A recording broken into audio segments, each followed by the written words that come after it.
హల్లెలూయా. దేవునికి మహిమ కలుగునుగాక. ఈ పునరుద్ధాన దినం మందిరానికి కూడా వచ్చిన మీ అందరికీ నా వందనాలు. అందరికీ ప్రైజ్ ది లార్డ్. ప్రభు మిమ్మల్ని దీవించునుగాక. మరి దేవుడు ఎంతగానో గత వారం అంతా మనల్ని కాచి కాపాడాడు. మరి ఈరోజు సాయంకాలం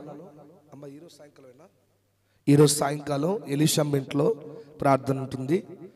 5 గంటలకు 5:30కు స్టార్ట్ అవుతుంది. 7 గంటల వరకు అయిపోతుంది. 7:30కు క్లోజ్ అయిపోతుంది. కొంత చలి ఉంది కనుక త్వరగా మనం ముగిద్దాం. మీరు కూడా త్వరగా సిద్ధపడి అలాగే ఈ సంఘంలో తెలియజేస్తున్నప్పుడు అది ఏ ప్రార్థన అయినా, ఎవరింట్లో ప్రార్థన అయినా జ్ఞాపకం ఉంచుకోండి, మనకు వ్యక్తిగత పిలుపు కోరుకోవద్దు. నువ్వు బయట ఏదైనా వివాహం చేస్తూ నువ్వు వ్యక్తిగతంగా పిలవలేంటే బాధపడచ్చు, కానీ సంఘంలో సేవకుడు ఒక మాట చెప్పాడంటే, లేదంటే విశ్వాసులు లేచి సంఘ బిడ్డలు అందరూ రావాలని కోరుకున్నప్పుడు ఖచ్చితంగా నీకు అనుకూలత ఉంటే ఖచ్చితంగా రండి. ఎందుకంటే మనం అందరం కుటుంబంగా వాళ్ళు భావించి వాళ్ళు పిలుస్తున్నప్పుడు సంఘం అంతటికి ఒకటే ఆహ్వానం, ఒకటే కార్డుగా మరలా ఇంటికి వచ్చి చెప్పుడు కాదు, వాళ్ళు వ్యక్తిగతంగా చెప్పాలి కాదు. ఒక సంఘంలో చెప్పినప్పుడు మరి ఈరోజు ఎలీషమ్మ చెప్పింది కనుక ఆ ఇంట్లో ప్రార్థన ఉంటుంది. మీరు అందరూ తప్పకుండా రండి, ఆ ప్రార్థనలు ఏకీభించండి. ఇంకెవరైనా ప్రార్థన ఏర్పాటు చేసుకునే వారిని కూడా మరి ఆఖరిలో తెలియచేయండి. మెయిన్గా ఉదయకాల ప్రార్థన గురించి జ్ఞాపకం చేస్తున్నాం. ఇంకా ఏకీభించని వారు ఏకీభించండి, బ్రదర్స్ కూడా ఏకీభించాలని వారి ప్రేమతో తెలియజేస్తున్నాం. చక్కగా ఏంటంటే ఉదయకాలం వాక్యం ఇవి ఏం కాదు, ఓన్లీ ప్రార్థనలే. ప్రతిరోజు ఒక రాష్ట్రం గురించి ప్రార్థన చేస్తున్నాం. ఇప్పటికీ 14 రాష్ట్రాల్లో 15 రాష్ట్రాల గురించి పూర్తి అయిపోయింది. ఇప్పుడు ఈ నెల రాష్ట్రాల గురించి నవంబర్ నెల పూర్తి అయిపోయిన తర్వాత ఒక్కొక్క దేశం గురించి ప్రార్థన చేయబోతున్నాం.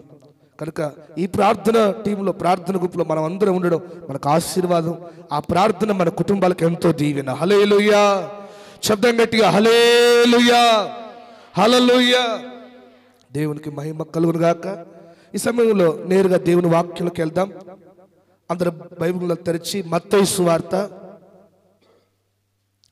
6వ అధ్యాయము 34వ వచనం.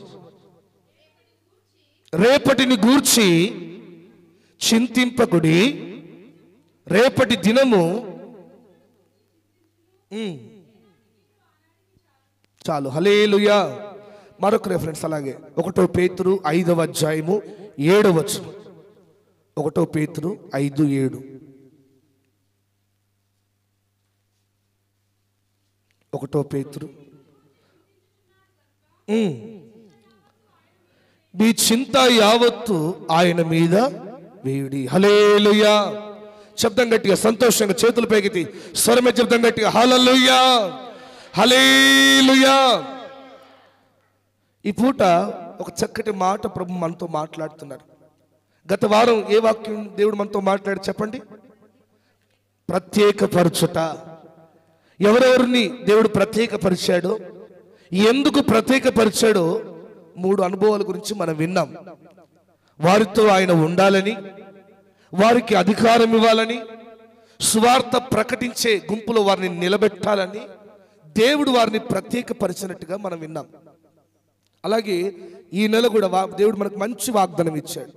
ఇవన్నీ వింటున్న వాక్యాలన్నీ మనం మర్చిపోకుండా అనుక్షణం స్మరిస్తుండాలి. ఎవరైతే ఆ వాక్యాలు స్మరిస్తారో ఆ వాక్యమే నీ ఇంటిని కాపాడుతుంది, ఆ వాక్యమే నీకు క్షేమాన్ని ఇస్తుంది. నువ్వు స్మరిస్తున్న ఆ వాక్యమే నీకు ఆరోగ్యాన్ని ప్రసాదిస్తుంది. హల్లెలూయా. మనం ప్రత్యేకంగా ఏం స్వస్థత ప్రార్థన చేసుకునే అవసరంలా. నువ్వు విన్న వాక్యమే చాలు నేను బాగు చేయడానికి. నువ్వు విన్న వాక్యమే చాలు నీ స్థితిగతులు మార్చడానికి. ఎందుకంటే వాక్యం మీదనే, ఆ ఉపదేశం మీదనే, ఆ వాక్య ప్రకారం జీవిస్తే చాలు. ఈ జీవితానికి దేవుని ఉద్దేశాలు మన జీవితంలో నెరవేరడానికి. చాలా మంది, కొంతమంది వాక్యం మీద లేని వారు ఈ స్వస్థత ప్రార్థనల కొరకు ఇంకెన్నెన్నో వెళ్తుంటారు, ప్రయత్నిస్తుంటారు. కానీ వాక్యం మీద ఆధారపడ్డ వ్యక్తి అంటే ఆ వాక్యాన్ని ధ్యానిస్తే చాలు, దాని ద్వారా అనేక కార్యాలు దేవుడు జరిగిస్తాడు. హల్లెలూయా. ఆ వాక్యాన్ని చేతబట్టుకొని ప్రారంభిస్తే చాలు కార్యాలు ప్రభు చూసుకుంటాడు. ఈ పూట దేవుడు ఒక చక్కటి మాట 34వ వచనంలో, మత్తయి సువార్త 6వ అధ్యాయం 34వ వచనంలో చెప్తున్నాడు. రేపటిని గూర్చి చెప్పండి, అందరు చెప్పండి. చింతపడకుడి, చింతించకండి. దేవుని మందిరానికి వస్తున్న మనం ఇంకా ఆ చింత, ఆ బాధలు, ఆ భారాలు మన మీదనే ఉన్నాయా? ప్రత్యక్షంగా అంటున్నాడు, రేపటిని గూర్చి చింతించకండి. ఎందుకు ఇంత స్పష్టంగా, ఇంత ధైర్యంగా ఈ మాట ఎందుకు పరిశుద్ధాత్మ దేవుడు మనకు తెలియజేస్తున్నాడు? దాని ముందు చదివితే, పక్షులు, ఆకాశ పక్షులను చూడండి, అవి విత్తవు, విత్తనాలు వేస్తాయా, మనలాగా పంటను కోస్తాయా, లేదంటే ఏమంటే పంటకు మందులు చల్లుతాయా, ఆహారాన్ని సమకూర్చుకుంటాయా? ఏదీ లేదు. కానీ మీ పరలోకపు తండ్రి వాటిని పోషిస్తున్నాడు. వాటికి ఏ చింత లేదు. మరి అన్ని విధాలుగా వాటికి రెక్కలే ఉన్నాయి, అంతే. అవి విత్తనాలు వేయడానికి అవకాశం లేదు, దాని కొరకు ప్రయత్నం చేయడానికి అవకాశం లేదు. కానీ అవి మాత్రం ధైర్యంగా ఉన్నాయని దేవుని వాక్యం చెప్తున్నాయి. పక్షుల కంటే శ్రేష్ఠులు మీరు, ఆకాశ పక్షుల కంటే శ్రేష్టమైన, దేవుని దృష్టిలో శ్రేష్ఠులు అని రాయబడింది. కనుక శ్రేష్ఠులైన మనమే చింతిస్తే ఎలా? ఈరోజు చింత లేని వారు ఎవరు ఉన్నారా? ఈ మందిరానికి వచ్చిన ప్రతి ఒక్కరిలో ఏదో చింత వారిని ఏలుబడి చేస్తా ఉంది. తల్లిదండ్రులకు ఒక చింత, మా పిల్లల భవిష్యత్తు ఎట్లా, వారి చదువులు ఎట్లా, వారి ఉద్యోగాలు ఎట్లా, వారిని ఎలా చదివించాలి, అమ్మో ఫీజులు ఆకాశాన్ని అంటుతున్నాయి, ఎలా చదివించాలి, వారి భవిష్యత్తు ఏంటి, వారి వివాహాలు ఏంటని చింత. పిల్లలకు ఒక చింత ఏంటంటే, ఎగ్జామ్స్ వస్తున్నాయి, ఈ సంవత్సరం ఎట్లా పాస్ కావాలి, ఎట్లా ఈ పలానా సబ్జెక్ట్ ఇంత టఫ్గా. ప్రతి ఒక్కరికి, వృద్ధులకు ఒక చింత ఏంటంటే, మా అందరు ఇల్లు కట్టుకుంటున్నారు, మా పిల్లలు ఎప్పుడు కట్టుకుంటారు, అందరు వివాహాలు చేస్తున్నారు, మా పిల్లలు వాళ్ళ వివాహాలు ఎప్పుడు చేస్తారు. ప్రతి ఒక్కరికి ఏదో చింత ఉంది. కానీ దేవుని మందిరానికి వస్తున్న నీతో ప్రభు మాట్లాడుతున్నాడు, రేపటిని గూర్చి చింతించవలసిన పని లేదు. అన్యులకు ఉండాలి చింత. మరణమే, ప్రతి క్రైస్తవుడు మరణం గురించి భయపడట్లేదని మనం ఎంతో ధైర్యంగా సమాధి కార్యక్రమంలో చెప్తున్నాం కదా. ఎందుకంటే ఎందుకు భయం లేదు? నిరీక్షణ ఉంది, మాకు ఒక ప్రామాణిక్యం ఉంది, మాకు ఒక నిరీక్షణ ఉంది, నిరీక్షణ పుట్టించే దేవుడున్నాడు, అందుకే మాకు భయం లేదని మనం ధైర్యంగా చెప్తున్నాము. మరి ఈ చిన్న చిన్న బాధ్యతల గురించి, ఈ చిన్న చిన్న సమస్యల గురించి, ఈ చిన్న చిన్న పరిస్థితుల గురించి నీవు చింతిస్తే, ఇంతకాలం దేవుని నమ్ముకున్న మనమే చింతిస్తే కొత్తగా వచ్చేవారు ఎట్లా పరిస్థితి ఏంటి? అన్నీ చింతించాలి. దేవుని ఆశ్రయించని లోకం వారు చింతలో మిగిలిపోయి ఉన్నారంటే ఒక రీతి. సర్వాధికారైన దేవుని ఆశ్రయిస్తున్న మనం, నిరీక్షణ కలిగి ఉన్న మనం చింతించని అవసరం లేదు. హల్లెలూయా, చెప్పు గట్టిగా హల్లెలూయా. ఈరోజు రేపటిని గురించిన చింత నీలో నుండి తొలగిపోవునుగాక, భవిష్యత్తు గురించిన చింత తొలగిపోవునుగాక. నువ్వు ఏదైతే తలంచుతున్నావో ఆ చింత, ఎక్కడ పేతురు అంటాడు, నీ చింత యావత్తు ఆయన మీద వేయండి, ఆయన మీద వేయండి, దేవుడు మన చింతలన్నీ తీసివేయునుగాక. హల్లెలూయా, హల్లెలూయా. కనుక దేవుని మందిరానికి వస్తున్న మనం, మనకు ఒక నిరీక్షణ ఉంది. మన భారాన్ని మోసే తండ్రి ఉన్నాడు. తండ్రి లేని కుటుంబం ఆ బాధ తెలుసు. వారికి ఏంటి తెలుసా? అయ్యో మా భారాలు మోసే మా తండ్రి లేడే అని వారు చింతిస్తారు. రేపటి కూర్చున్న బాధ, మా కొరకు సమస్తం సమకూర్చే తండ్రి లేడే అని అనాథ పిల్లలు చింతిస్తారు.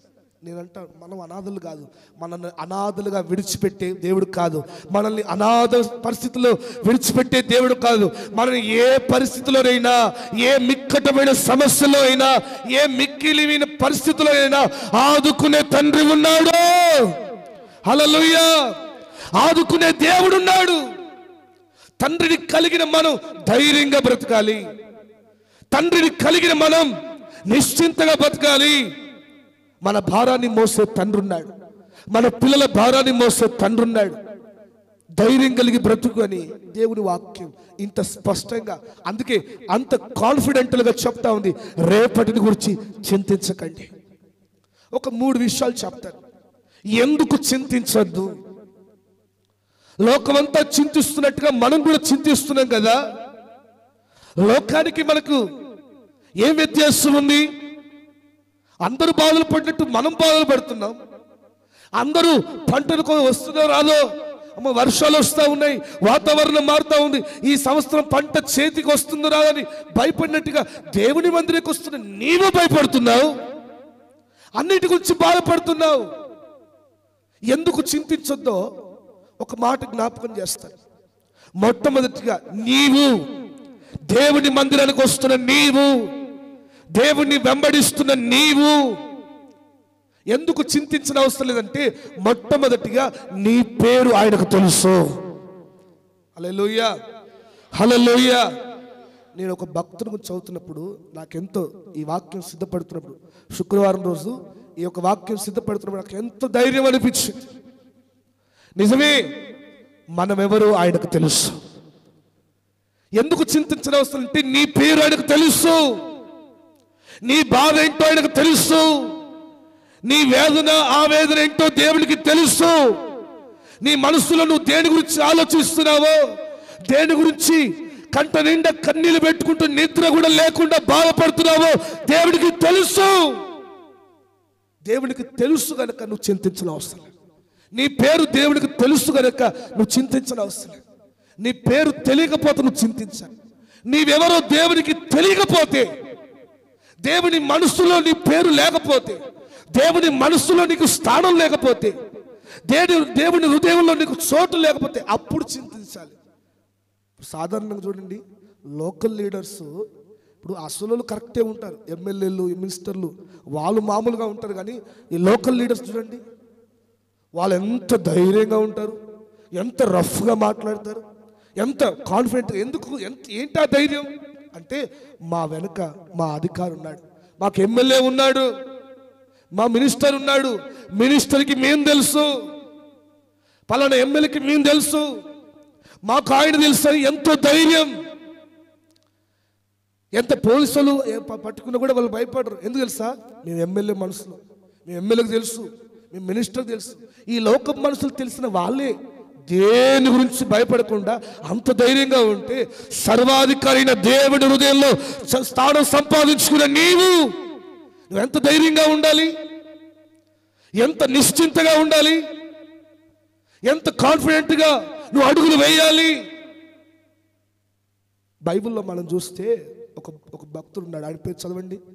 యోహాను సువార్త 1వ అధ్యాయము 48వ వచనం, 47 నుంచి చూద్దాం. 47 నుంచి చూద్దాం.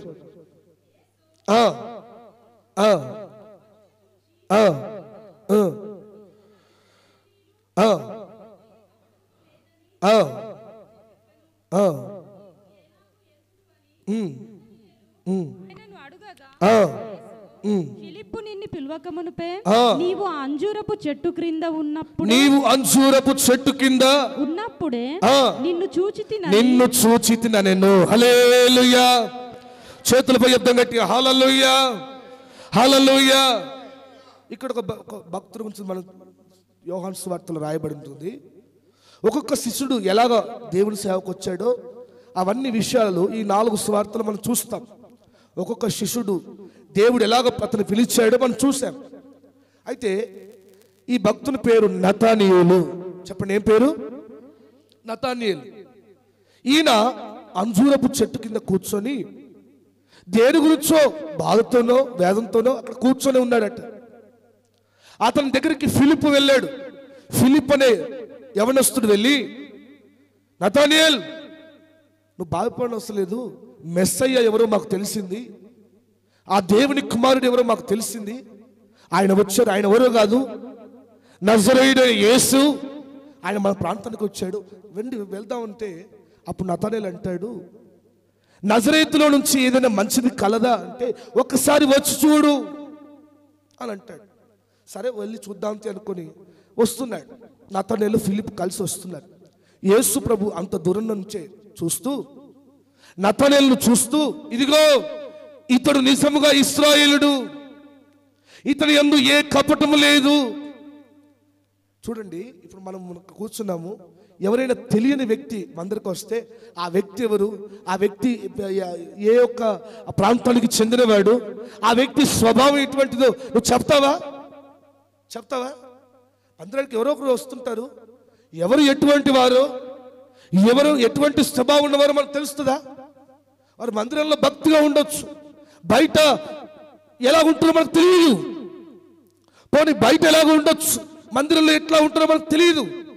ఏ వ్యక్తి స్వభావం ఎటువంటిదో, ఏ వ్యక్తి ఎటువంటి వాడో, ఏ వ్యక్తి ఏ ప్రాంతానికి చెందినవాడో మనకు తెలియదు. యేసు ప్రభు ఆ వ్యక్తిని చూసి, నువ్వు ఈ వ్యక్తి నిజంగా ఇశ్రాయేలీయుడు, ఈ వ్యక్తిలో ఏ కపటం లేదని చెప్పాడు. అప్పుడు నతనేలు అన్నాడు, ఎలాగా నువ్వు నన్ను తెలుసుకున్నావు? ఎలాగా నేనెవరో నీకు ఎలా తెలుసు అంటే ప్రభు చెప్పిన మాట, ఆ మాట చదవక్క ఇంత వచ్చేది. నన్ను నీవు ఎలాగూ ఎరుగుదువని ఆయనను అడుగగా యేసు ఫిలిప్పు నిన్ను పిలవక ముందే నీవు అంజూరపు చెట్టు క్రింద ఉన్నప్పుడే నిన్ను చూచితినని అతనితో చెప్పాను. చాలు, హల్లెలూయా చెప్పండి గట్టిగా, హల్లెలూయా హల్లెలూయా. అద్భుతమైన మాట. ఫిలిప్పు నిన్ను పిలవక ముందే నన్ను పరిచయం చేద్దామని ఫిలిప్ వచ్చి నిన్ను పిలిచాడు కదా. నువ్వు అనుకుంటున్నావు నేను ఇప్పుడు చూస్తున్నాను కదా, ఈ యేసు ప్రభు మొహం ఎప్పుడు చూడలేదు నేను, ఈ నజరేయుడు అయిన యేసయ్య ఎవరో నాకు తెలియదు. ఈరోజు దేవుని మందిరానికి వస్తున్నాం ప్రేమ దేవుని బిడ్డలారా, నీకు ఇంతవరకు ఆయన శక్తి ఏంటో నీకు తెలియకపోవచ్చు, కానీ నీ పేరు ఆయన హృదయంలో లిఖించబడి ఉంది. నీవెవరో ఆయనకు తెలుసు. అంజూరపు చెట్టు కింద ఉన్నప్పుడే అన్నాడు. ఎంత అద్భుతమైన మాట. ఫిలిప్పు కనుకొనక ముందే, ఫిలిప్పు ఎవరు, ఫిలిప్పు వచ్చి నతనేలును పిలవక ముందే, ఆహ్వానించక ముందే ఆ వ్యక్తి ఏ పరిస్థితిలో ఉన్నాడు, ఎందుకు అంజూరపు చెట్టు కింద ఉన్నాడు అని అప్పుడే ప్రభు చెప్తున్నాడు. ఫిలిప్పు నిన్ను పిలవక ముందే నేను నిన్ను చూచాను. హల్లెలూయా. ఈరోజు ఎవరి ద్వారానో, తాతయ్య ద్వారానో, లేదంటే ఇంకా ఎవరైనా సువార్థికులు వారు సువార్త పొందుకొని నువ్వు మందిరానికి వచ్చావు.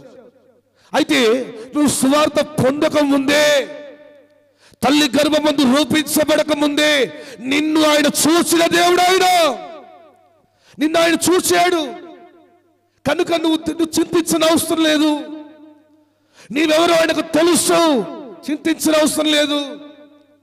నీ బాధ ఏంటో, నీ భారం ఏంటో దేవుడికి తెలుసు. నువ్వు దేని కొరకు ఆరాట పడుతున్నావో, దేని కొరకు ఆశ పడుతున్నావో, దేని కొరకు ఆసక్తి చూపుతున్నావో దేవుడికి తెలుసు.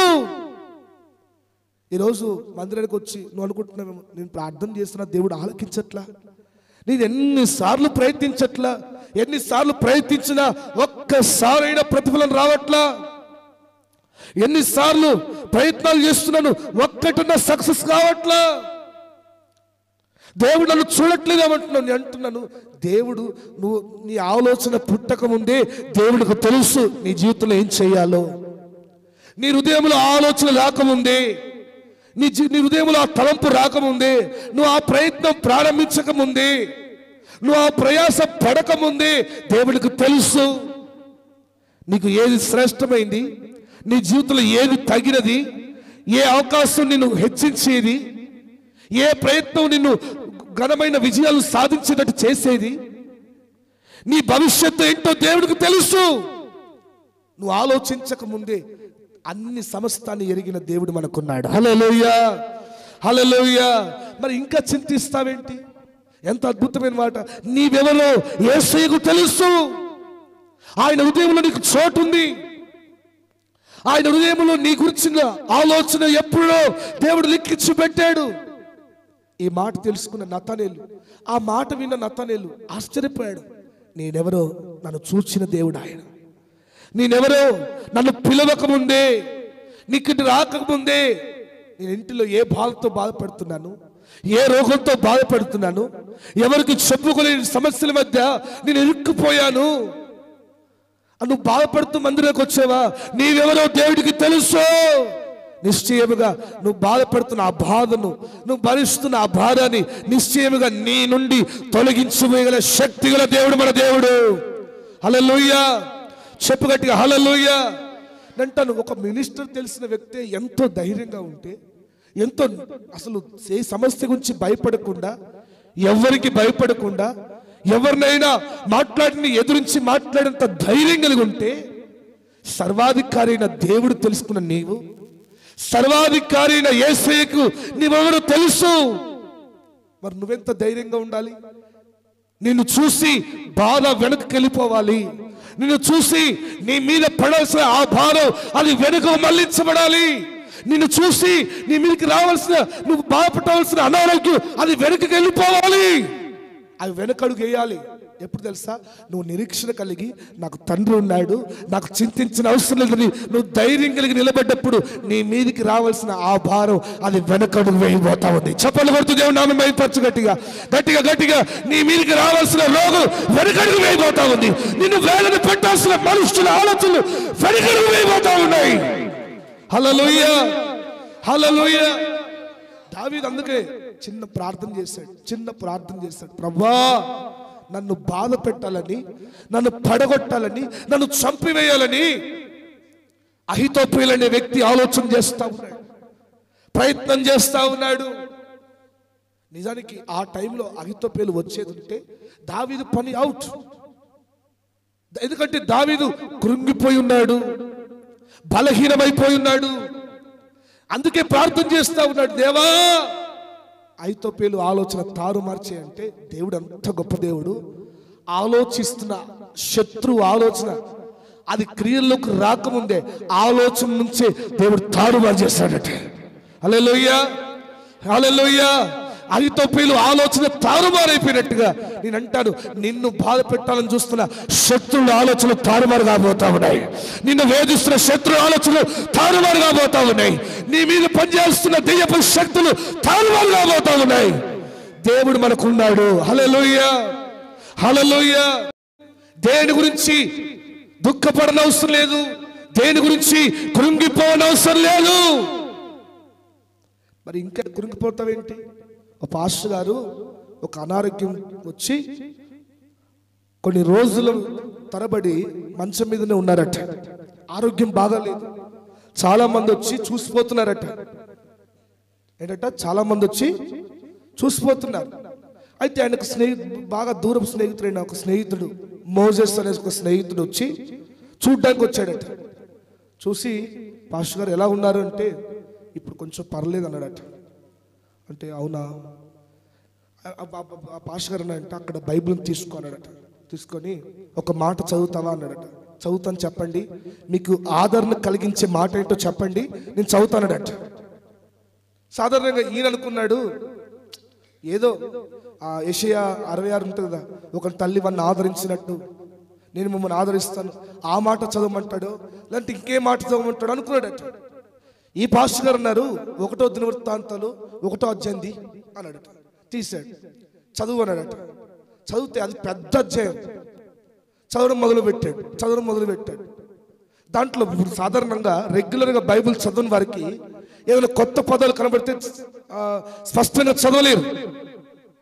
అయితే చదువుతున్నారు, వింత వింత పేర్లు కనబడుతున్నాయి. ఈ స్నేహితుడేమో కొంచెం ఇష్టంగానే చదువుతున్నాడు, ఆ పేర్లు అర్థం కాకుండా ఏమో చదువుతున్నాడు. చదివిన తర్వాత సరే అన్నాడట. ఎంత నువ్వు చదివిన తర్వాత ఎంత నాకు ఆదరణ కలిగింది తెలుసా అన్నాడట. అంటే అదేంటి, దీంట్లో ఆదరించేటట్టు ఏమున్నాయి? ఈ యొక్క అధ్యాయం అంతా పేర్లే ఉన్నాయి కదా, మీరు చూడుకోండి, ఈ అధ్యాయం అంతా పేర్లే ఉన్నాయి కదా, దీంట్లో ఆదరించే మాట ఏముందన్నాడట. అంటే దాంట్లో సుమారుగా 250 పేర్లు ఉంటాయి. నీకు తెలుసా, 250 మంది పేర్లు ఉంటాయి. అంతమంది పేర్లు మర్చిపోని దేవుడు నా పేరు కూడా మర్చిపోడు. హల్లెలూయా. చేతులపై చెప్పగట్టి హల్లెలూయా. అంతమంది పేర్లు, అన్ని తరాల పేర్లు, అంతమంది మరువని దేవుడు ఆయన. కనుక నిన్ను కూడా మర్చిపోడు. ఆ మాట చెప్పిన ఎంత ధైర్యం అనిపించిన మంచం మీద ఉన్న వ్యక్తికి ఆయన అంటున్నాడు, నాకు ఎంతో ఆదరణ కలిగింది. నా దేవుడు నా పేరు తెలుసు, నా దేవుడు నా పేరు మర్చిపోడు, నేను పడుతున్న బాధ మర్చిపోడు, నేను వేదన పడుతున్న ఆ వేదన ఎన్నటి మర్చిపోడు. నేను దేని కొరకు వేదన పడుతున్నానో దేవుడికి తెలుసు. హల్లెలూయా, హల్లెలూయా. మరి ప్రేమ దేవుని బిడ్డ, ఇన్ని మాటలు వింటున్న నువ్వు ఎంత ధైర్యం కలిగి ఉండాలి. ఇంకా మందిరానికి వచ్చి మనం ఎప్పుడు వింటాం కదా, ఆ గుర్ర బండిలో లిఫ్ట్ అడిగినామే సాకలామే, పెద్ద బట్టల మూట తీసుకొని లిఫ్ట్ అడిగిందట. అడిగితే అయ్యో పాపం బట్టల మూట ఉందనుకొని సరే అమ్మ ఎక్కంటే ఎక్కించుకున్నాడు. ఈ నడుపుతున్నాడు, ఎంతో సంతోషపడుతున్నాడు. అబ్బా ఈరోజు నేను ఒక వ్యక్తికి చెప్పండి, ఈరోజు నేను ఒక వ్యక్తికి చెప్పండి చెప్తలేరు సహాయం చేస్తున్నాడు, ఎంత సంతోషంగా ఫీల్ అవుతున్నాడట. ఈయన తిరిగి చూస్తే ఆ బట్టలు ముట్ట పట్టుకున్నవి ఆ బరువుతోనే కూర్చుందట.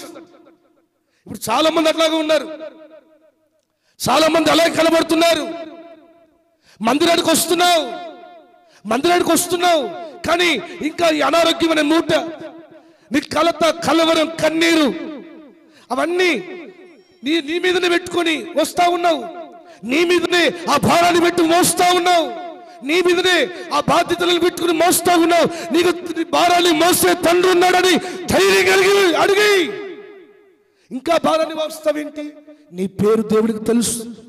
అంటాను నతానేలు గురించి అసలు మన ఎక్కువ చరిత్ర చదవం కదా. నతానేలు గురించి పెద్ద చరిత్ర ఏం లేదు కదా. కానీ నతానేలు ఎవరో ఫిలిప్పుకు తెలియకపోవచ్చు.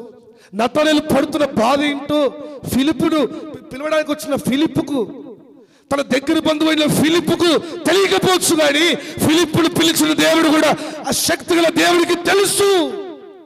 ఆయన ఎందుకు కూర్చున్నాడు, ఎందుకు ఆ చెట్టు కింద కూర్చున్నాడు, ఏ బాధతో కూర్చున్నాడు, ఏ వేదంతో కూర్చున్నాడు తెలుసు కనుక స్పష్టంగా పిలుస్తున్నాడు. నీవు పలానా దగ్గర ఉన్నప్పుడే నాకు తెలుసు, నేను ఎప్పుడో నిన్ను చూశాను, నీ బాధ ఏంటో ఎప్పుడో నేను చూశాను, నువ్వు పడుతున్న వేదన ఎప్పుడో నేను చూశాను. మరి ఈరోజు అదే మాట నీకు కూడా తెలియజేస్తా ఉన్నాడు. నువ్వు ధైర్యంగా ఉండవలసిన సమయం వచ్చింది. హల్లెలూయా. నీ పిల్లల గురించి, నీ కుటుంబం గురించి తీసుకెళ్ళి మొత్తం దేవుని చేతిలో పెట్టు. నువ్వు ధైర్యంగా ఉండు, నిశ్చింతగా ఉండు. యేసయ్య చెంత ఉన్నంత కాలం నీకున్న ఏ చింత నీ జీవితంలో నిలబడలేదు. నువ్వు నిశ్చింతగా ఉండగలుగుతావు, నువ్వు నిశ్చింతగా ధైర్యంగా అడుగేయగలుగుతావు. దేవునికి తెలిస్తే మనకు ఎంత ధైర్యం. ఓ పాస్టర్ గారు చాలా రోజుల తర్వాత 4 ఏళ్ళు 5 ఏళ్ళ తర్వాత ఒక బస్ స్టాండ్ వెళ్తున్నప్పుడు ఒక బ్రదర్ కలిసాడంట. కలిస్తే ఆ పలానా వ్యక్తి పేరు పెట్టి పిలిచాడు. బ్రదర్ సాయి బ్రదర్ ఫ్రెండ్ అన్నాడట. చూసి ఆ బ్రదర్ వచ్చి అంటున్నాడు, అన్నా నేను చర్చికి రాక 4 సంవత్సరాలు అయింది, ఇంకా నా పేరు నీకు గుర్తుందా, నా పేరు నీకు గుర్తుందా అంటే, నీకు బాప్సే ఇచ్చింది నేనే కదా, నేను మర్చిపోలేదు. పాస్టర్లు కూడా పేర్లు మర్చిపోరు, నీ పేరు నాకు అలా జ్ఞాపకం ఉందంటే ఆయన చలించిపోయాడంట. నేను దేవునికి దూరం అయిపోయి, మందిరానికి దూరం అయిపోయి, ప్రార్థనకు దూరం అయిపోయి, సహవాసానికి దూరం అయిపోయి, విశ్వాసులకు దూరం అయిపోయి 4-5 సంవత్సరాలు అయింది, అయినా నా పేరు ఇంకా నువ్వు జ్ఞాపకం ఉంచుకున్నావని చెప్పి అప్పటి నుంచి ఇక పశ్చాత్తపడి మరలా దేవుని మందిరానికి రావడం మొదలుపెట్టి ఈరోజు మరి కారేపల్లి, ఖమ్మం దగ్గర కారేపల్లి పరిచర్లో, ఆ పెద్ద పరిచర్లో గొప్ప సపోర్ట్గా నిలబడ్డాడట. హల్లెలూయా. ఆయన ఎట్లా మాట్లాడు తెలుసా, నా పేరు ఇంకా సేవకుని గుండెల్లో ఉంది చాలా అంటున్నాడు. నేను అంటున్నాను, సాధారణమైన సేవకుల హృదయంలోనే ఒక విశ్వాస పేరు అంతగా నాటబడితే, సేవకుని పిలిచిన దేవుని గుండెల్లో, సేవకుని పిలిచిన దేవుని గుండెల్లో నీ పేరు నాటబడి ఉంది. నీ పేరు, నీ కుటుంబం పేరు ఆయన నాటబడి ఉంది. నువ్వు ఒకప్పుడు చేసిన ప్రయాస నాటబడి ఉంది. ఒకప్పుడు నువ్వు చేసిన దేవుని కొరకు చేసిన పని నాటబడి ఉంది. నువ్వు దేవుని కొరకు చేసిన పరిచర్య, నువ్వు చేసిన ప్రోత్సాహం, సేవ కష్టాల్లో ఉన్నప్పుడు, పరిచర్య కష్టాల్లో ఉన్నప్పుడు నువ్వు చేసిన త్యాగం మర్చిపోలే దేవుడు. ఇవన్నీ లిఖించి పెట్టాడు. ఆయన గుండెలు అలాగే ఉంది. ఒక దినం రాబోతా ఉంది, ప్రతిదీ నీకు ప్రతిఫలంగా పంపించబోతున్నాడు. ప్రతిదీ నీ జీవితంలో ప్రతిఫలంగా దేవుడు మారుస్తాడు. ఈరోజు ధైర్యంగా ఉండు, తప్పక నీకు చేస్తాడు ఆయన. ఆ ప్రతిఫలం ఇవ్వక మానడు. నీ పేరేంటో ఆయనకు తెలుసు. నతానేలును గుర్తించిన దేవుడు నిన్ను కూడా గుర్తిస్తా ఉన్నాడు. నతానేలును తన హృదయంలో నాటుకున్న దేవుడు నిన్ను కూడా నాటుకున్నాడు. నేను అంటాను, ఎవరిని దేవుడు మార్చిపోడు. నువ్వు చింతించడం మానవే.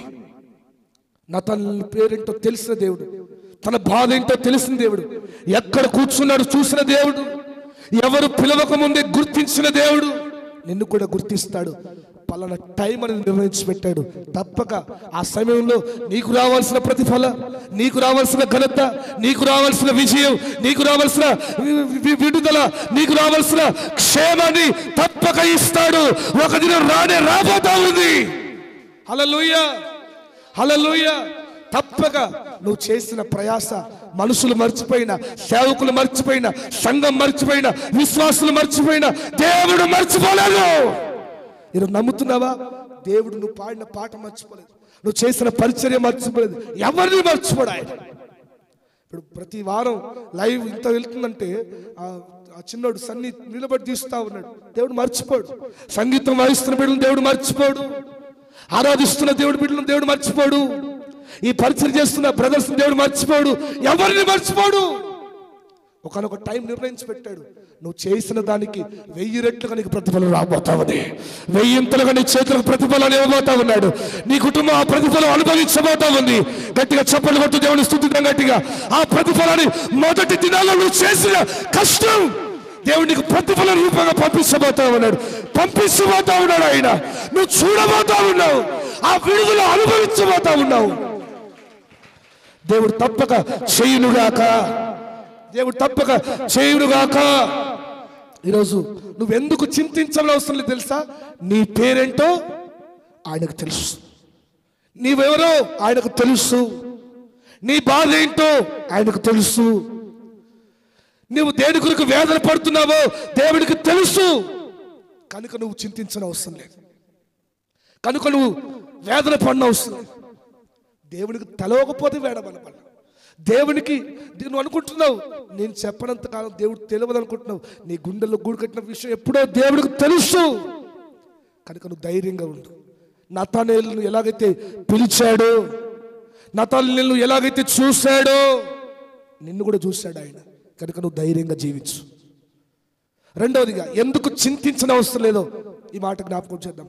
అపోస్తుల కార్యములు 12వ అధ్యాయము, త్వరగా చదువుదాం. అపోస్తుల కార్యం 12వ అధ్యాయము 5వ వచనం చదువుదాం.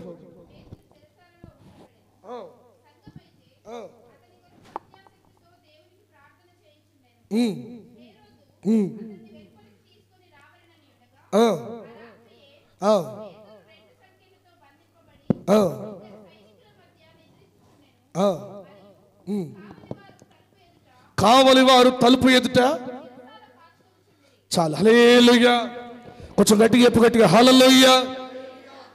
రెండవదిగా ఎందుకు చింతించిన అవసరం లేదో ప్రత్యక్షంగా ఒక భక్తుడు ఊపడుతున్నాడు. ఆయన పేరు పేతురు. దేవుని కొరకు ఎంతో పరిచయం చేస్తున్న పేతురు తీసుకొచ్చి చెరసాల్లో వేశారు. స్పష్టంగా అక్కడ రాయబడి ఉంది, కుడి పక్కన ఎడం పక్కన ఎవరున్నారు? సైనికులు కావలున్నారట. కాళ్ళకు బంధాలు వేశారు, సంఖ్యలు వేశారు. మరలా వీళ్ళు కాకుండా అమ్మో ఎక్కడైనా తప్పించుకుపోతాడేమో, చూడండి ఎక్కడైనా తప్పించుకుపోతాడేమో అనుకొని ఆ ఖైదీలందరూ వాళ్ళు నిద్రపోకుండా, ఎందుకు నిద్రపోవట్లేదు తెలుసా? తెల్లారితే పేతురుకు మరణ శిక్ష, శిరస్త్రాణం చేయబోతున్నారు. అవన్నీ నిర్ణయించి పెట్టబడ్డాయి. తెల్లారితే ఆ టైం రాబోతా ఉంది. పేతురు మరణించబోతా ఉన్నాడు. ఖైదీలు నిద్రపోవట్లా. వీడికంటే తప్పించుకోబోతాడేమో అనుకొని ఎట్లా తప్పించుకుపోతాడు? కాళ్ళకు చేతులకు ఆ సంఖ్యలు వేశారు. 2 కావలున్నారు. ఈ 2 కావలుంటే కాకుండా మళ్ళీ ఎక్స్ట్రా వాళ్ళు నిద్ర వస్తున్నా నిద్ర ఆపుకొని చూస్తూ ఉన్నారు. తప్పించుకుపోతాడేమని. ఒక మాట చెప్పండి, ఇంతమంది నిద్రపోకుండా ఉన్నారు. ఇంతమంది నిద్రపోని మధ్య ఒక వ్యక్తి నిద్ర వస్తుందా? మన పక్కన వాళ్ళందరూ ఎవరైనా, ఇప్పుడు మనం చదువుకుంటూ కూర్చున్నాం అనుకో, 2-3 నిద్రపోతే మనకు కూడా నిద్ర వస్తుంది. ఎందుకంటే వాళ్ళందరూ నిద్రపోతున్నారని చెప్పి మనకు కూడా ఆటోమేటిక్గా, ఇప్పుడు చర్చిలో 1-2 నిద్రపోయారు అనుకో, అబ్బా నిద్రపోతున్నాక నీకు కూడా నిద్ర వచ్చేస్తుంది. అయితే ఇంతమంది నిద్రపోకుండా ఎక్కడ తప్పించిపోతాడో అనుకుని టెన్షన్ పడుకుంటా వాళ్ళందరూ కావులు కాస్తా ఉన్నారు. పేతురు మాత్రం ప్రశాంతంగా నిద్రపోతున్నాడట. ఏ బాధ లేదు. అంటాను ఖైదీలు శత్రువులు అందరూ కావులు కాస్తా ఉన్నారు. పేతురు నీకు చింత లేదా? నేను అడుగుతున్నాను, పేతురు నీకు చింత లేదా? తెల్లవారితే మరణం, తెల్లవారితే మరణ శాసనం, శిరస్త్రేణం చేస్తారు, తల నరికేస్తారు. రాజు నీ మీద కోపంగా ఉన్నాడు, అధికారులు నీ మీద కోపంగా ఉన్నారు. ఏంటి నీకు టెన్షన్ లేదా అంటే, తెల్లారితే మరణం ఉన్నా కూడా ప్రశాంతంగా నిద్రపోతున్నా. ఏంటి నీ ధైర్యం అంటే, నాకు చింత లేదు. నా దేవుడు ఎవరంటే శత్రువు శాసనాలను తారుమారు చేసే దేవుడు. నేను ధైర్యంగా ఉన్నాను. నా దేవుడు అంటే నన్ను మరణానికి అప్పగించే దేవుడు కాదు. నేను ధైర్యంగా ఉన్నాను. ఎందుకు తెలుసా? నా కొరకు ప్రార్థించే సంఘం ఉంది. ఆమె చెప్పండి గట్టిగా. ప్రార్థించే సంఘం నాకు ఉంది కనుక నేను ధైర్యంగా పడుకుంటున్నాను అనుకొని అది ఖచ్చితంగా చెప్తాడు, ఖచ్చితంగా చెప్తాడు. ఎందుకంటే చింత లేని వ్యక్తిగా ప్రశాంతంగా పడుకుంటాడు. ఎంత ప్రశాంతంగా పడుకున్నాడు అంటే, ఆ దేవదూత వచ్చింది కూడా తనకు కలలా అనిపిస్తున్నట్ట. ఇది నిజమని రావాలి. ఇప్పుడు ఒక వ్యక్తి వస్తున్నప్పుడు ఆ వ్యక్తి నడుస్తున్నట్టు అవపట్ల, తనకు ఒక దర్శనం లాగా అవపడతా ఉంది. అంత ధైర్యంగా ఉన్నాడు, ఏ చింత లేని వ్యక్తిగా ఉన్నాడు. నేనంటాను, ఎంత ధైర్యంగా దేవుణ్ణి ఆశ్రయించిన వారు మరణం దగ్గర ఉన్న కూడా అంత ధైర్యంగా బ్రతుకుతారు. హల్లెలూయా. తెల్లవారితే సమస్యలు, తెల్లవారితే కట్టాలి, తెల్లవారితే ఎన్నో ఉన్నాయి, కానీ ధైర్యంగా ఉంటారు. దేవుడు ఆఖరి నిమిషంలో కూడా అద్భుతం చెయ్యక మానడు. హల్లెలూయా. ఆఖరి నిమిషంలో కూడా నీకు సహాయాన్ని పంపిస్తాడు. ఆఖరి నిమిషంలో కూడా నీ రిపోర్ట్లు తారుమారు చేస్తాడు ఆయన. ఆఖరి నిమిషంలో కూడా నీ లోకాన్ని తీసివేస్తాడు. అద్భుతం చేస్తాడు దేవుడు ఖచ్చితంగా. అందుకే పేతురుకు ఆ ధైర్యం ఉంది కనుక నేనంటే ఇంకో మాట జ్ఞాపకం చేస్తాను. పేతురుకు దేవుని శక్తి ఏంటో తెలుసు కనుక ధైర్యంగా ఉన్నాడు, చింతించట్లా. నేను అంటాను, దేవుని శక్తి తెలిసిన వారు చింతించారు, దేవుని బలం ఏంటో తెలిసిన వారు చింతించరు, రేపటి గురించి చింతించరు, భవిష్యత్తు గురించి చింతించరు, బిడ్డల గురించి చింతించరు, కుటుంబం గురించి చింతించరు. దేవుని శక్తి ఏంటో నీకు తెలిస్తే నువ్వు చింతించవు, ధైర్యంగా ఉంటావు. అమ్మో ఈరోజు సమస్య వచ్చిందంటే, అమ్మో రేపు ఏదైనా సమస్య వస్తే, అమ్మో కట్టుకునే శక్తి నాకు లేదు, రేపైనా ఇబ్బంది వస్తే పోరాడే శక్తి నాకు లేదు, అది రేపటి గురించి చింతిస్తున్నావు. కానీ ఈ రోజున్న దేవుని శక్తిని ఆశ్రయించలేకపోతున్నావు, పేతురులాగా ధైర్యంగా ఉండలేకపోతున్నావు. మరి నేను అంటాను, మీ అందరి కోసం మీకు మాత్రం ఒక ధైర్యం ఇస్తాను. ఏం తెలుసా?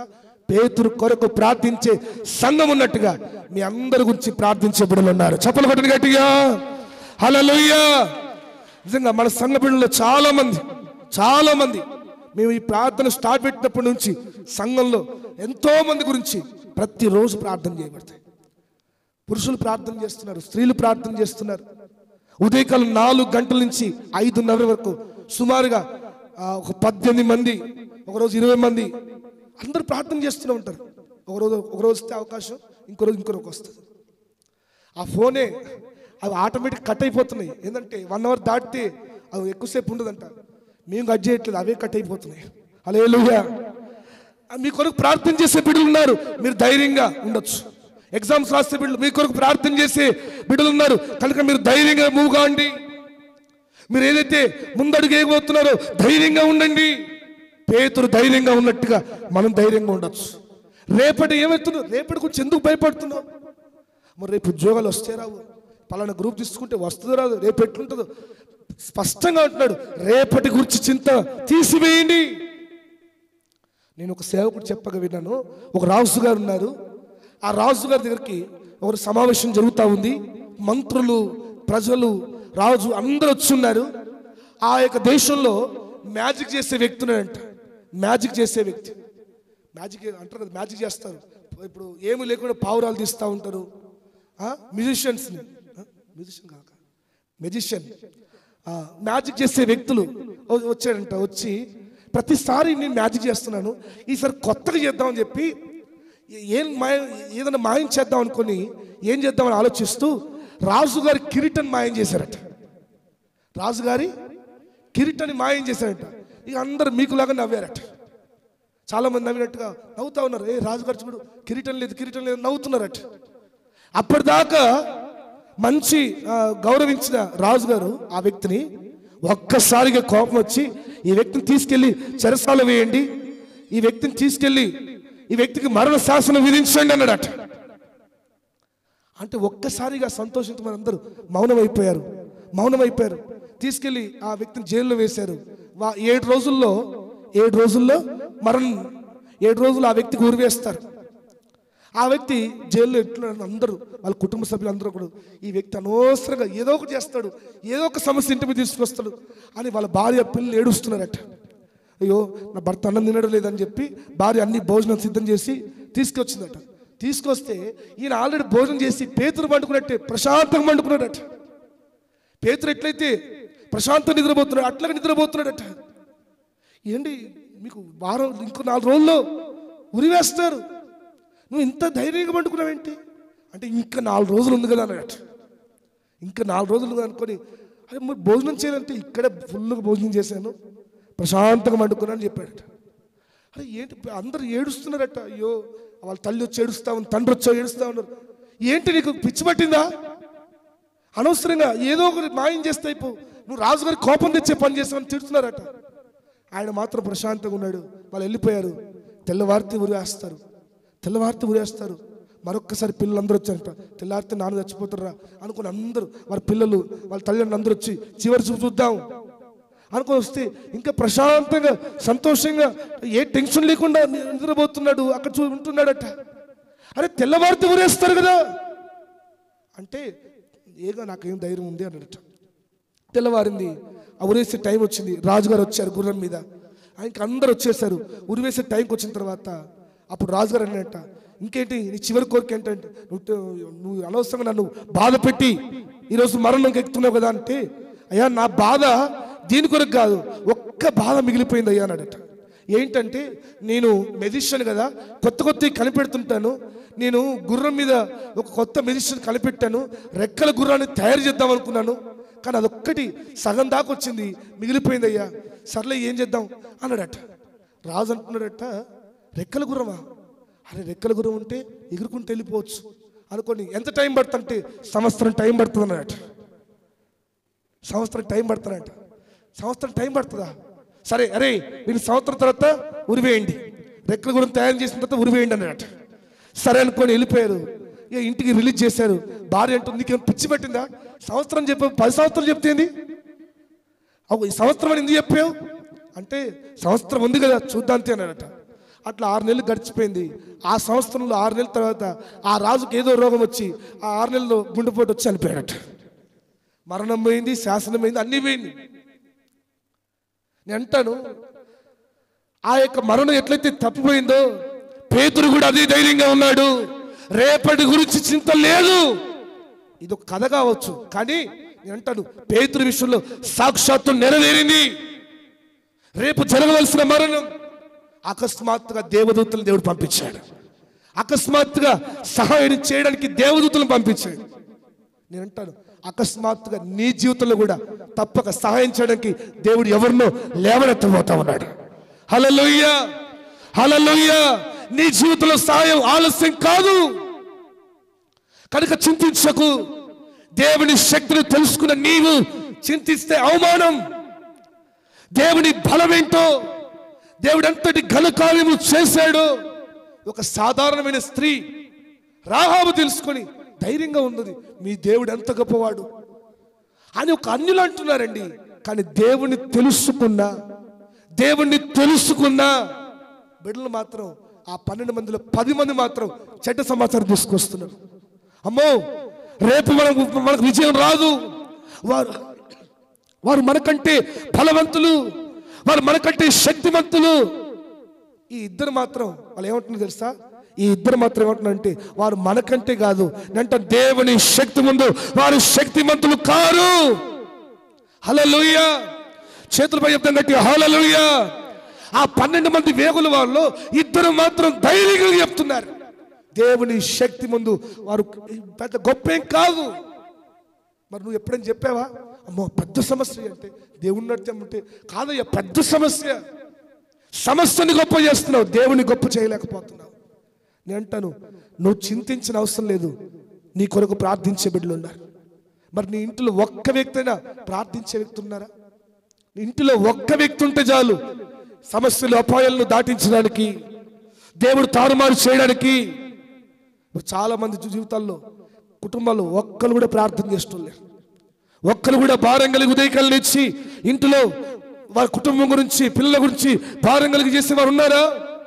ఉన్నట్లయితే వెంటనే ఏ సమస్య అయినా, ఏ అపాయమైనా నిశ్చయంగా తారుమారు చేయబడుతుంది. ప్రార్థించే బిడ్డలున్న ఆ కుటుంబం ధైర్యంగా బ్రతకొచ్చు, ధైర్యంగా జీవించవచ్చు, ధైర్యంగా అడుగులు వేయొచ్చు. ఆఖరి నిమిషంలో దేవుడు అద్భుతం చేస్తాడు. పేతురు అంత ధైర్యంగా ఉన్నాడు. దేవుడు ఆ సంఘ ప్రార్థన విన్నాడు. ఆ సంఘ ప్రార్థన విని దేవదూతలు పంపించాడు. అదొక కలలో మారిపోయింది. ఖైదీలు ఉన్నారు, నిద్రపోకుండా ఎదురు చూసేవారు ఉన్నారు, కానీ కలలా మారిపోయి పేతురుని దేవుడు విడిపించాడు. ఆఖరి నిమిషంలో విడిపించి తీసుకొచ్చి సంఘం దగ్గర నిలబెట్టాడు. ఆ స్వరాన్ని ఎవరు గుర్తుపట్టారు? రోదే అనే చిన్నది గుర్తుపట్టిందట. సంఘ బిడ్డలందరూ ప్రార్థన చేస్తున్నారు. సరే, ప్రార్థనలో ఉండి కొంచెం టెన్షన్లో ఉన్నారు, సేవకుడు మరణంలో ఉన్నాడు కనుక టెన్షన్ పడుతున్నారు అనుకోవచ్చు. కానీ విచిత్రం ఏంటి తెలుసా?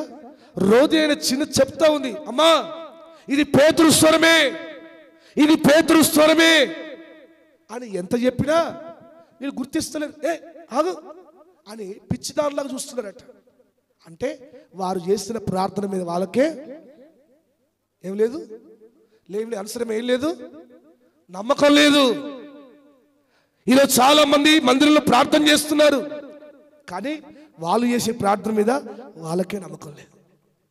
చేస్తాడని నమ్మకం లేదు, సూచనలు కనబడుతున్న నమ్మకం లేదు, దేవుని కార్యాలు జరుగుతున్న నమ్మకం లేదు. నమ్మకం లేని ప్రార్థన చేస్తా ఉన్నారు. రేపటి గురించి ఎందుకు చింతిస్తున్నావు? నమ్మకం ఉన్న వ్యక్తి అయితే సమస్యలు ఉన్నా భయపడకు. ఆఖరి నిమిషంలో నన్ను దేవుడు లేవనెత్తుతాడు. ఆఖరి నిమిషంలో ఏదో ఒక సహాయం దేవుడు పంపిస్తాడు. ధైర్యంగా ఉండు. మొట్టమొదటిగా నతానేలు గురించి మన దేవుడు మాట్లాడాడు. నతానేలు ఎవరో దేవునికి తెలుసు. ఈరోజు నీవెవరో దేవునికి తెలుసు కనుక నువ్వు చింతించిన అవసరం లేదు. రెండోదిగా పేతురును ముందు పెట్టి దేవుడు మాట్లాడుతున్నాడు. పేతురు ధైర్యంగా ఉండడం కారణం దేవుని శక్తి ఏంటో పేతురు తెలుసు. రెండవదిగా ప్రార్థించే సంఘం పేతురుకుంది. కనుక ప్రార్థించే బిడ్డలుంటే ఖచ్చితంగా దేవుడు కార్యాలు తప్పకుండా చేస్తాడు. ఖచ్చితంగా దేవుడు విజయం ఇస్తాడు. ఇంటిలో ఒక్కరు ప్రార్థన చేసినా ఆ ఇంటికి దేవుడు విజయం ఇస్తాడు. ఒక్కరు పోరాడినా, ప్రార్థనలో ఒక్కరు పోరాడినా, నేను అంటాను యాకోబు ఒక్కడే పోరాడుతున్నాడు. తన పిల్లలు 12 మంది పిల్లలు, సంతానం, ఆస్తి, ఇవన్నీ తనకు ప్రార్థన చేసేవారు ఎవరు లేకపోయినా ఒక్కడు చేసిన ప్రార్థన విన్న దేవుడు అక్కడ శత్రువు యొక్క తన అన్న శత్రువులాగా మారిపోయి హాని చేద్దామని వచ్చాడు. కానీ హాని చేసే వ్యక్తి కాస్త ప్రేమ చూపే వ్యక్తిగా దేవుడు మార్చాడు. హల్లెలూయా, చెప్పగట్టిగా హల్లెలూయా. కనుక దేవుడు ఆఖరి నిమిషంలో దేవుడు అద్భుతం చేస్తాడు ఖచ్చితంగా. ఇది మాత్రం మీరు ధైర్యంగా ఉండండి. మూడో మాట చెప్పి ముగించేస్తాను. మూడోదిగా యోబు గ్రంథము 2వ అధ్యాయం 10వ వచనం చెప్పి ముగిస్తాడు. చూడండి, యోబు గ్రంథము 2వ అధ్యాయం 10వ వచనం.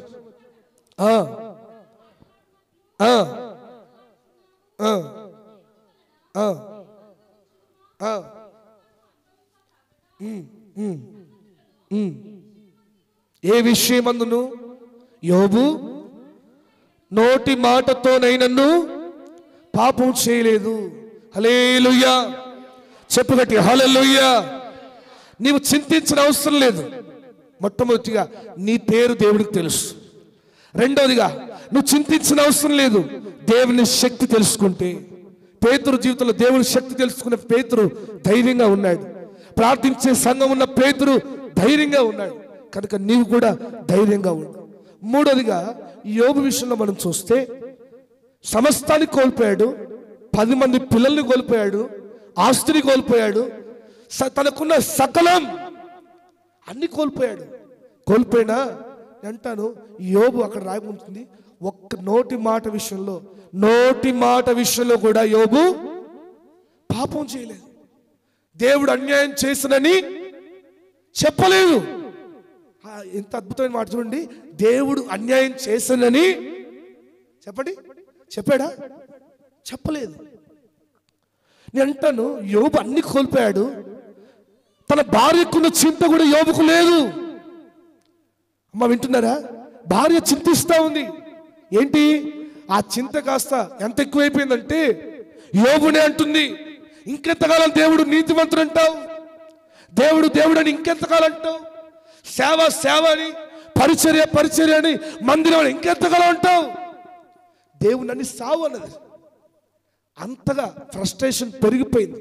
కానీ యోబు మాత్రం ఒక్క మాట, అరే తన భార్యకు అంతగా చింతిస్తుంది, అయ్యో నాకు అన్నీ పోయినాయి, నేను కష్టపడి సంపాదించుకున్నవన్నీ పోయినాయి, ఇంతకాలం ప్రయాసపడినంత ఒక్క రోగానికి పోయింది, ఒక్క చిన్న సమస్యకి పోయింది, ఒక్క అవమానానికి మొత్తం పోయింది అని చింతిస్తుంది. యోబు మాత్రం ఒక్క మాట అనట్లేదట. ఒక్క మాట దేవుడు అన్యాయం చేస్తానని ఒక్క మాట చెప్పట్లేదట. యోబు ఎందుకు చింతించట్లేదు? ఇంతకుముందు చెప్పినట్లుగా యోబు ఎందుకు చింతించట్లేదంటే నేను ఒక్క మాట చెప్తాను. యోబు అంత ధైర్యంగా కాన్ఫిడెంట్లుగా అంతా కోల్పోయినా కూడా ధైర్యంగా ఎలా ఉన్నాడు తెలుసా? యోబుకు తెలుసు తీసుకున్న దేవుడే సమస్తాన్ని తిరిగిస్తాడు. ఆమెను చెప్పు గట్టిగా, ఆమెను చెప్పు గట్టిగా. కోల్పోయిందంతా తిరిగిచ్చే దేవుని గురించి, దేవుని స్వభావం ఏంటో యోబుకు తెలుసు. మరి మందిరానికి వస్తున్న నీవు దేవుని మనసు ఏంటో నీకు తెలుసా? దేవుని స్వభావం ఏంటో నీకు తెలుసా? తెలిసిన వ్యక్తివైతే 10 సార్లు దేవుడు ఏం చేశాడు, దేవుడు నాకు ఏం చేశాడు అని అనవు. దేవుడు నాకు అవకాశం ఇవ్వట్లేదు, దేవుడు నాకు ఈ పలానా టైం మేలు చేయలేదు, దేవుడు నాకు విజయం ఇవ్వలేదు, దేవుడు నాకు అవమానం పుట్టించాడు, నేను ఇంత నీతిగా ఉన్నా నాకు ఈ అనారోగ్యం వచ్చింది అనవు. ఇంకా మందిరానికి వస్తున్నావు కానీ దేవుని మనసు ఏంటో తెలుసుకోలేకపోతున్నావు. దేవుని మనసు ఏంటో అబ్రహాం తెలిసింది. అబ్రహాం విషయంలో కొడుకు అంటాడు, డాడీ అన్నీ ఉన్నాయి, పొట్టేలేది, గొర్రెపిల్లేదంటే దేవుడు ఇస్తాడు. అది దేవుని మనసు తెలుసుకున్న వ్యక్తి ఏమంటారు తెలుసా? దేవుని ఏ మాట ఒక్క మాట అయినా దేవుని గురించి తప్పు తీయడు. కొంతమంది ఉంటారు ఎట్లా తెలుసా? వాళ్ళ జీవితంలో ఏ చిన్న సమస్య అయినా దేవుని ఎడపేడ అనేస్తారు, దేవుని ఏదో ఒకటి అనేస్తారు. మా గురించి మర్చిపోయారు అని సేవకులు అంటారు. మీకెందుకు మేము గుర్తొస్తామయ్యా, ఇచ్చటోళ్ళు గుర్తుంటారు అని ఒక్కబోలు అంటారు. అంటలేరంటారా? ఎవరో ఒక అంటుంటారు, మీరు కాదులే అంటారు. ఎవరి గురించి కాదు, దేవుని మనసు తెలుసుకున్న నీవు ధైర్యంగా ఉంటావు. ఆమె చెప్పు గట్టిగా. దేవుని మనసు ఏంటో, దేవుని స్వభావం ఏంటో తెలుసుకున్న అబ్రహాము కొడుకును సమర్పిస్తున్నా కూడా ధైర్యంగా ఉన్నాడు. దేవుని మనసు ఏంటో తెలుసుకున్న యోబు కూడా ఒక్క మాట అనట్లేదు, ధైర్యంగా ఉన్నాడు. యోబు ఏంటి నీకు ధైర్యం?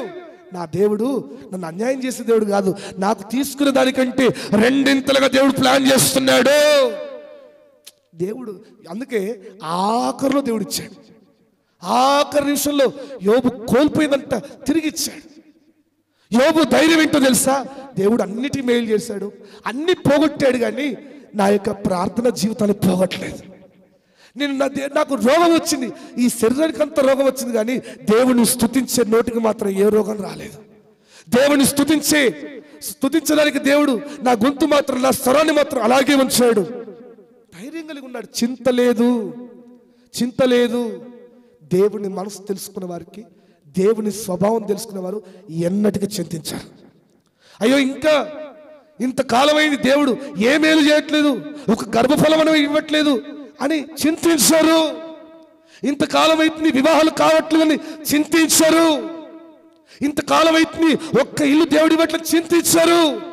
దేవుని మనసు తెలుసుకున్న నీవు సరైన టైంలో దేవుడు అన్ని చేస్తాడు, సమృద్ధిగా చేస్తాడు, సకలము సమస్తము మేలుకరంగా దేవుడు మారుస్తాడు అని ధైర్యం కలిగి ఉంటావు. చెప్పండి ఎలా ఉంటావు? చెప్పండి ఎలా ఉంటావు? ధైర్యంగా ఉంటావు. దేవుడు తప్పక మేలు చేస్తాడు. తనను నమ్ముకునే వారిని ఎన్నడూ విడిచిపెట్టాడు. సింహాల్లో బోన్లోకి వెళ్ళిన దానియేలుకు చింత లేదు, కానీ బయట ఉన్న రాజుకు చింత ఉంది. సింహాల బోన్లో వెళ్ళిన దానియేలుకు ఏ చింత లేదు. కారణం ఏంటంటే దేవుని మనసు ఏంటో దానియేలుకు తెలుసు. ఇంతకాలం ప్రార్థన చేశాడు, ఇంతకాలం పరిచయం చేశాడు, ఇంతకాలం దేవుడు అని పలికాడు కనుక దేవుని మనసు ఏంటో దానియేలుకు తెలుసు. చింతించట్లా, ధైర్యంగా వెళ్తున్నాడు, ధైర్యంగా సింహాల బోన్లో కూర్చున్నాడు. దానియేలైనా నిద్ర లేవలేదేమో, కానీ రాజు మాత్రం ఎప్పుడో మధ్యరాత్రి లేచాడు. అమ్మో దానియేలును ఇప్పటికి సింహాలు మింగేశాయా, దానియేలు బతికుండాలి అని కోరుకుంటూ పరుగున ఆ సింహాల బోన్ దగ్గరకు వచ్చి, దానియేలు నీ దేవుడు నిన్ను నీవు అనుదినం సేవించిన నీ దేవుడు నిన్ను రక్షించాడా? రాజు చింతపడుతున్నాడండి. మరి ఇంకా నువ్వు చింతపడతావేంటి? నీ భర్త చింతిస్తే, నీ భర్త టెన్షన్ పడితే ధైర్యం చెప్పు. దేవుడు మనకు ఉన్నాడు. దేవుడు ఏంటో మనకు తెలుసు. దేవుడి స్వభావం ఏంటో మనకు తెలుసు. దేవుడి మనసు ఏంటో మనకు తెలుసు. దేవుడు మన విషయంలో తప్పక మేలు చేస్తాడు, తప్పక ఆరోగ్యాన్ని ఇస్తాడు, తప్పక క్షేమాన్ని ఇస్తాడు. ఎంత కోల్పోయామో, ఎంత అవమానపడ్డామో, ఎంత నష్టపోయామో, ఎంత రోగాల పాలైపోయామో అవన్నిటికీ దేవుడు లెక్క చూసి తిరిగి ఘనతలు ఇస్తాడు. చెప్తున్నావా ఈ మాట? నీ కుటుంబంలో పిల్లలకు చెప్తున్నావా? వారికి ధైర్యాన్ని చెప్పు, ధైర్యాన్ని నేర్పండి. ఈరోజు రేపు ఏం తింటామో, రేపు ఆహారం ఉంటుందో లేదో అని కృంగిపోదు. దేవుడు ఏ పూటకు ఆ పూట మనకు పంపిస్తూనే ఉంటాడు. సమృద్ధిని సహాయం చేస్తానే ఉంటాడు. ఖచ్చితంగా దేవుడు మాత్రం ఆఖరి నిమిషంలో తప్పక చేస్తాడు. దేవుని మనసు తెలుసుకున్న బిడ్డలు చింతించారు. దేవుని మనసు తెలుసుకున్న యోబు చింతించలేదు. దేవుని మనసు తెలుసుకున్న దానియేలు చింతించట్లేదు. ఈరోజు ఆయన మనసు ఏంటో నీకు తెలిస్తే చింతించు. నీ నోట అవిశ్వాసం మాటలు అనవు, నీ నోట అపనమ్మకమైన మాటలు అనవు. నువ్వు అంటున్నావంటే దేవుని మనసు ఏంటో ఇంకా నీకు తెలియలేదు. నువ్వు పై భక్తి చేసే వ్యక్తివే, ఇంకా పై భక్తిలో ఉన్నావు. దేవుని మనసు తెలుసుకునేంత లోతైన భక్తి నీలో లేదు. ఎందుకు? నీ నోట అవిశ్వాసం మాటలు వస్తున్నాయి, నీ నోట అపనమ్మకం మాటలు వస్తా ఉన్నాయి, నీ నోట సమస్యల్ని గొప్ప చేసే మాటలు వస్తా ఉన్నాయి, నీ నోట భయం కలిగించే మాటలు వస్తా ఉన్నాయి. ఈరోజు యోబుని చూడు, దానియేలు చూద్దాం. దేవుడు మనసు తెలుసుకున్న దానియేలు ధైర్యంగా ఉన్నాడు, యోబు ధైర్యంగా ఉన్నాడు. ఏ చింతించట్లేదు. దేవుని మాట ఎప్పుడూ నిరర్ధకం కాదు. ఏండ్ల తరబడి దాటొచ్చు. 430 సంవత్సరాలు ఇశ్రాయేల్ ప్రజలు బానిసలుగా ఉన్నారు, కానీ ఆయన మాట మాత్రం దేవుడు నెరవేర్చక మానలేదు. 430 ఏళ్ల తర్వాతైనా దేవుడు జరిగించి చూపించాడు. నీ జీవితంలో కూడా జరిగించి చూపించబోతున్నాడు. ఆమెను చెప్పండి గట్టిగా. ఈ రాబోయే సంవత్సరం జరిగించి చూపించబోతున్నాడు. దేవుని మనసు అంటే తెలుసుకున్న నువ్వు ధైర్యంగా ఉండు. నీకు రావాల్సిన ప్రతిఫలం, నీకు రావాల్సిన విడుదల, నీకు రావాల్సిన విజయం ఈ రాబోయే సంవత్సరం అది ఆగకుండా రాబోతా ఉంది. హల్లెలూయా. ఈ 2026 ధైర్యం కలిగి ఉండు. ఈ రాబోయే సంవత్సరం కొరకు ధైర్యం కలిగి ఉండు. భయపడకు. రాబోయే సంవత్సరం పిల్లలు ఇంకా పెద్ద క్లాస్ చదువుతున్నారు, పెద్ద కాలేజ్ చేయాలి. రాబోయే సంవత్సరం ఎట్లుంటుంది చింతించకు. రాబోయే సంవత్సరం యొక్క స్థితిగతులన్నీ తెలుసుకున్న దేవుడు తప్పక ఆయన నీకు జీవితంలో జరిగించాల్సిన కార్యాలన్నీ తప్పక జరిగిస్తాడు. మనం మీటింగ్ ప్రారంభించాము. మరి మీటింగ్ ప్రారంభించినప్పుడు ఫస్ట్ మీటింగు డేట్స్ వచ్చాయి, 5,000 పాంప్లెట్ కొట్టించాం, పోస్టర్లు కొట్టించాం, అన్నీ అయిపోయినాయి. ఆఖరి నిమిషంలో ఇక 2 రోజులు అయితే మీటింగ్ అప్పుడు సౌండ్ మాట్లాడాం, స్టేజు అన్నీ మాట్లాడాం. ఆఖరి నిమిషంలో చిన్న సమస్యలు అక్కడికి ఎదురవుతున్న ఆ ప్రతికూలతను బట్టి, రెండోది వాతావరణం అక్కడ మనం ఇబ్బంది బట్టి ఆఖరి నిమిషంలో పోస్ట్పోన్ చేశాను. పోస్ట్పోన్ చేయడానికి ఎంతమంది బయట టాక్స్ నాకు వినబడుతుంటాయి కదా, అక్కడ సేవకుల గురించి వారి గురించి. అయితే ఎంతమంది చూడండి, ఇది అయిపోయింది ఈ సంవత్సరం వీళ్ళు నష్టపోయారని ఎంతమంది అనుకున్నారు. కానీ దేవుడు ఎంత గొప్పవాడు తెలుసా? తిరిగి పెట్టడానికి ప్రారంభించడానికి సాయం చేశాడు. మరి మీటింగ్ పెట్టడానికి ఇక డబ్బంతా లేదు, చేతులు ఏమి లేవు. ఇప్పుడు మీటింగ్ ఆల్రెడీ డేట్స్ వచ్చినాయి, గ్రౌండ్ సాఫ్ చేయించాలి. గ్రౌండ్ సాఫ్ చేయించడానికి చేతులు డబ్బులు లేవు. ఎట్లా అసలు ఏమీ లేవు. సౌండ్ అయినా అసలు ఆగట్లా. సౌండ్ అయినా గుణమేందో ఇజ్జనకు తెలుసు. అన్న ఒక్క మాట ధైర్యం చెప్పంటే నాదేమి లేదు అంటున్నాడు అన్న. అంత ఎందుకంటే లాస్ట్ మినిట్లో కూడా డబ్బులు ఇస్తేనే నేను పోతా అనే అంతే సౌండ్ బరాబర్ పెట్టినప్పుడు అంత కాన్ఫిడెంట్గా ఉన్నాడు. ఎట్లా లక్షల ఖర్చు, ఎట్లా ప్రారంభించాలన్నప్పుడు బాధపడుతున్నప్పుడు దేవుడు గ్రౌండ్ సాఫ్ చేయించడం కూడా నాకు డబ్బులు లేవు. అదే టైంలో మా రిలేషన్ వాళ్ళ పెళ్ళి వచ్చింది. ఒక మ్యారేజ్, మా మామయ్య వాళ్ళ బిడ్డది మ్యారేజ్ వచ్చింది. దేవుని కృప. వాళ్ళు ఏమంటారంటే ఇదిగో బట్టలు కొనుక్కోవడానికి 10,000 తీసుకోండి అని ఇచ్చారు. ఏసు రక్తం చేయమనుకున్నాం. ఆ 10 ఎందుకంటే వాళ్ళ ముందే అంటున్నారు వీళ్ళు డబ్బులు ఇస్తే కొనుక్కోరు, ఆ మీటింగ్లో ఖర్చు పెడతారు అంటున్నారు, కానీ దేవుని కృప ఆ 10,000 వచ్చేసినాయి. తర్వాత రిజిస్ట్రేషన్ ఫీజు అని సేవకులందరికీ కానుకీయంగా అవొక 10,000 వచ్చేసినాయి. 20,000 రూపాయలు మీటింగ్ ప్రారంభించడానికి దేవుడు సాయం చేశాడు. నేను అంటున్నాను, ఆ పెళ్లి వాళ్ళకు మేలైందో కానీ నాకు మాత్రం చాలా మేలైంది. దేవుడు ఆఖరి, ఎందుకంటే బాబాయ్కి తెలుసు ఎన్ని లక్షల ఖర్చు ఈ సంవత్సరం, ఎన్ని లక్షల ఖర్చు అయినాయో, ఎన్ని వేల రూపాయలు చేతులు ఏమీ లేవు. విశ్వాసాన్ని మాత్రం విడిచిపెట్టలేదు. దేవుడు ఆఖరి నిమిషాలైనా మేలు చేస్తాడని నమ్మాం. మీటింగ్ పెట్టాం. దేవుడు అన్యాయం చేయలేదు. ఏ సంవత్సరం రక్షించబడలేదు. ఈ సంవత్సరం మాత్రం 15 మంది రక్షణ తీర్మానం తీసుకోవడానికి దేవుడు అద్భుతం చేశాడు. హల్లెలూయా. అంటాను, దేవుని మనసు తెలుసుకుని మనం ధైర్యంగా అడిగేస్తే తప్పక ధైర్యవంతులకు తప్పక ప్రతిఫలం ఉంది కనుక నేను అంటాను, దేవుడు ముంచివేయలేదు. అంటే ఇంకా చాలా మంది మీలో కూడా నేను అంటున్నాను, ఈ సంవత్సరం మీ అందరితో ఒక మాట చెప్తున్నాను, మీరు ఎంతమంది మీటింగ్ సాయం చేస్తారో ఎవరిని దేవుడు మర్చిపోడండి. తప్పక మీరు కష్టంలో నుంచి ఇచ్చారు, తప్పక దానికి 1000 రెట్లుగా ఈ రాబోయే సంవత్సరం మీరు చూస్తారు. ఎందుకంటే ఒక దేవుని పని కొరకు ఇచ్చారు. చాలా మంది బిడ్డలు వాళ్ళు కొంతమంది నాకు చెప్పారు, డబ్బులు మీటింగ్ చేయడానికి డబ్బులు లేకపోతే ఆ రోజు పత్తి కూలికి వెళ్ళి తెచ్చిచ్చారు. దేవుడు మర్చిపోడు. ఈ ప్రయాస, ఈ కష్టం, ఈ సహకారం, ఇంత భారభరితమైన స్థితిలో దేవుడు మర్చిపోడు. తప్పక దేవుడు సాయం చేస్తాడు. కనుక మీరు ధైర్యంగా ఉండండి, చింతించిన అవసరం లేదు. మీటింగ్ డబ్బులు అన్ని కట్టేస్తాం. ఆఖరిలో ఒక 15,000 అట్లే ఉన్నాయి. అది కూడా ఆ మూమెంట్లో అయిపోయింది. కానీ ఆ మూమెంట్లో మరి సౌండ్ ఆయనకు మేము ఆపాం, స్టేజ్ ఆయనకు ఆపాం. సౌండ్ డబ్బులు 50,000 కట్టేసాము. తర్వాత ఫ్లెక్సీలు, పాంప్లెట్లు ఎన్ని దేవుడు అన్ని సమకూర్చాడు. ఒక పేద సేవకుడు అండి, ఆ మీటింగ్ స్టేజ్ దగ్గర ప్రార్థన చేయడానికి వస్తున్నప్పుడు ఒక ఆయన టీవీఎస్ వేసుకొని వచ్చాడు. టీవీఎస్ వేసుకొని చిన్న సేవకుడు ఆయన వచ్చి ప్రార్థన చేస్తున్నారు. అందరు సేవకుడు ప్రార్థన చేసిన తర్వాత వాళ్ళందరూ చూస్తున్నారు. ఏంటంటే వాళ్ళందరూ టిఫిన్ ఏర్పాటు చేసావు, అందరూ వెళ్ళిపోయారు.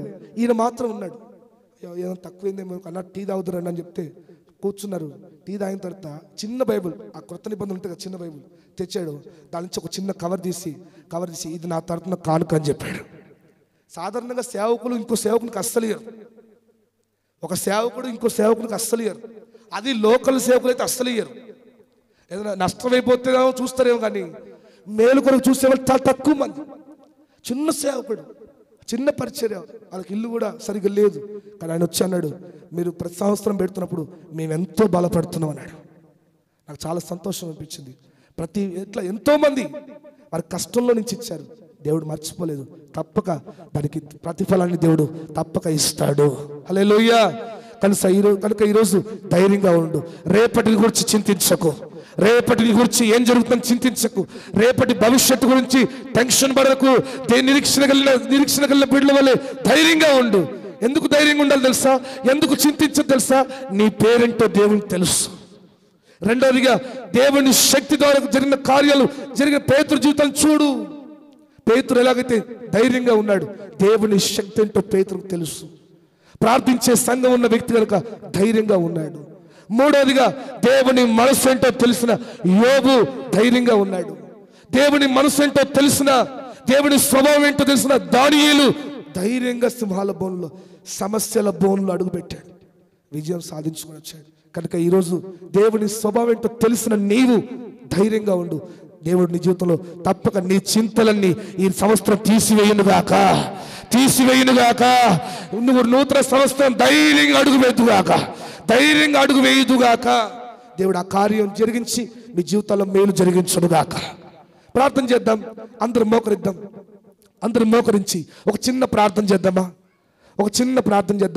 ఈరోజు నువ్వు దేని గురించి చింతిస్తున్నావు? చాలా మంది చింతతోనే వచ్చారా?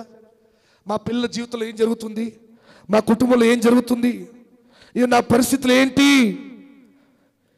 చిన్న భిన్నం అయిపోతున్నాయి, నా పరిస్థితి ఏంటి అని దిగులుతో వచ్చారు చాలా మంది. ఈరోజు మనసారా ప్రార్థన చేస్తావా? మనసారా దేవుని సన్నిధిలో అడుగుతావా? యేసయ్యా నీకు స్తోత్రం తండ్రి, నీకు స్తోత్రం ప్రభువా. ఒక మాట అడుగు. యేసయ్యా, అయ్యా తండ్రి, నీ శక్తి ఏంటో నేను ఇంతకాలం తెలుసుకోలేకపోయాను. దేవుని శక్తి ఏంటో తెలుసుకోలేకపోయావు. మందిరానికి వస్తున్నావు, ప్రార్థన చేస్తున్నావు, ఏండ్ల తరబడి మందిరానికి మానక వస్తున్నావు, కానీ దేవుని మనసు ఏంటో, దేవుని స్వభావం ఏంటో ఇంకా తెలుసుకోలేకపోతున్నావు. దేవుని స్వభావం నష్టం చేసేది కాదు. నీ జీవితంలో నష్టం ఎప్పుడు కలిగించాడు? నీ జీవితంలో నష్టాల పాలు ఎప్పుడు చేయడు? నీ జీవితంలో కష్టాల పాలు ఎప్పుడు చేయడు? ఆయన సమస్యల బోనులోకి నిన్ను పంపిస్తున్నాడంటే సమస్తం మీద విజయం సాధించి తిరిగి వచ్చేటట్టుగా చేస్తాడు. దేవుడు తప్పక చేసే దేవుడు అండి. మోకరిద్దామా? పెద్ద మోకలు వేసి 2 చేతులు ఆకాశం చిన్న ప్రార్థన చేద్దాం. ఒక్క మాట.